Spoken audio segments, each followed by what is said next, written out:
என்ன ikat design sorry தான் வரும்னா இப்போ சுடிதார் வந்திருக்குங்களாட்டிருக்கு. ஆமா பாப்பா, இப்ப பாரு எல்லாமே சுடிதார் செக்ஷனே பண்ணிட்டேன். சுடி இன்னைக்கு நிறைய சுடிதார் புதுசா வந்துச்சு தானேங்கண்ணா. வந்து நம்ம முதல்ல சாரி தான் இருந்துச்சு, இப்ப பாத்தீங்கன்னா சுடிதார் செக்ஷன் கூட பண்ணிட்டேன்.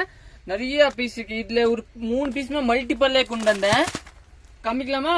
காமிக்கலாம். ஃபர்ஸ்ட் பாத்தீங்க இது வந்து கிரீன் கலர் தாங்க, ஆனா வீடியோல லைட்டா மாறும் நினைக்கிறேன். இதோட பேண்ட் பாத்தீங்கன்னா பிளாக் கலரு. துப்பட்டா பாத்தீங்கன்னா இதுதாங்க. இதோட ரேட் பாத்தீங்கன்னா 935 ரூபா வரும். இந்த கலர் சூப்பரா இருக்காங்க, சூப்பரா இருக்குங்க. எல்லா கலருமே நல்லா இருக்கு. ஒரு நல்ல கிரே கலரு. இதோட பேண்ட் பாத்தீங்கன்னா இதுதாங்க. துப்பட்டா தாங்க ஹைலைட் இல்லீங்களா? ஒரு நல்ல துப்பட்டா பாரு. துப்பட்டா ரொம்ப சூப்பரா இருக்கேன்னு, சூப்பரா இருக்கண்ணா. நல்ல டிஃபரெண்டான துப்பட்டா கொடுத்துருக்காங்க, ரொம்ப சூப்பரா இருக்கும். இன்னும் 3வது கலர் பாத்தீங்கன்னா இந்த கலர் தாங்க பாருங்க. ஒரு ரொம்ப சூப்பரான கலரு. இது கூட ரொம்ப சூப்பரா இருக்கு. இதுல மல்டிபிள் எல்லாம் அவைலபிள் இருக்கு, நீங்க புக் பண்ணிக்கலாம். ரொம்ப சூப்பரா இருக்கும். துப்பட்டா பாத்தீங்கன்னா நல்லா பெரிய துப்பட்டா பாருங்க, ரொம்ப டிஃபரெண்டான துப்பட்டா. நீங்க புக் பண்ணிக்கோங்க, ஹோல்ட் எல்லாம் பண்ண மாட்டாங்க. தேங்க்யூ.